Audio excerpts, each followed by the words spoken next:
This is Phil Dixon for the FAA Safety Team. Over the next few months, McKellar-Sipes Regional Airport in Jackson, Tennessee will be experiencing several months of runway closures as the main runway is being resurfaced. This video is to enlighten potential users of the hazards that may exist while the work is being done.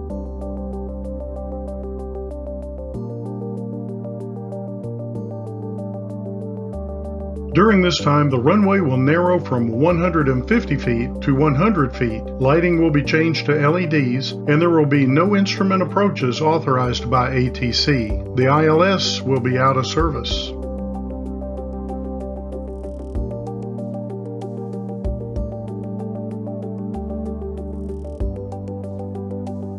The work began in early March with preparations for the major construction on the north end of runway 220.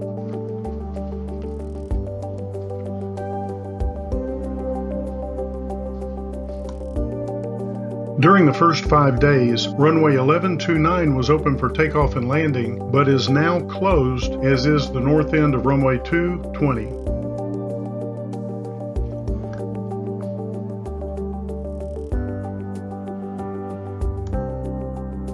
As of right now, March 18th, and up until mid-May, we are in Phase 1.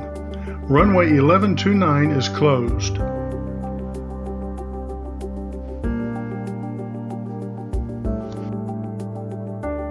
The markings on the north end of runway 220 have been obliterated, and there's a displaced threshold for aircraft landing on runway 20. There is a 3,645 feet of usable runway for takeoff and landing remaining.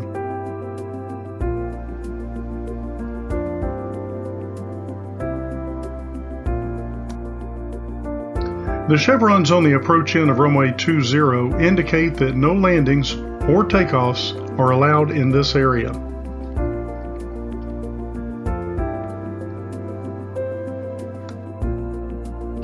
The south end of runway 220 will look fairly normal from base, leg, and final. Rollout distance is shortened during Phase 1.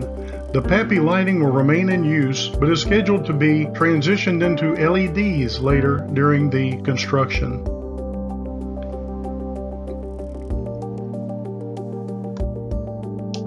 From the east, looking west at the runway intersection. Some taxiways will be closed as not to lead a pilot out to a runway segment that is under construction.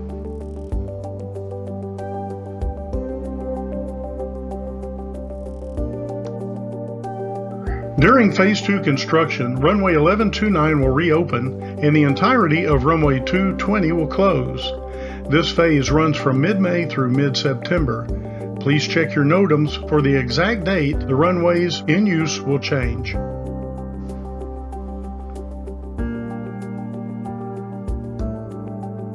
The view from the south during Phase 2.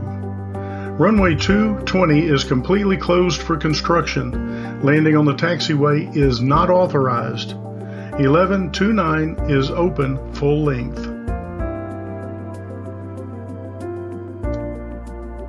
From the east, this shows 1129 is open for takeoff and landing during Phase 2.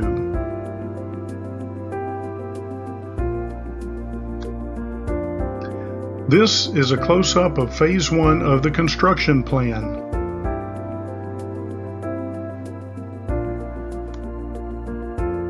This is an image of Phase 2 of the construction plan.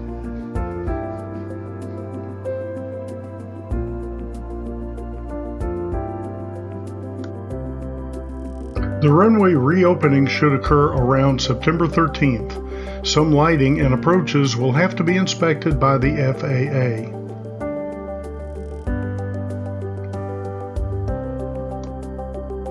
We hope you found this video informative.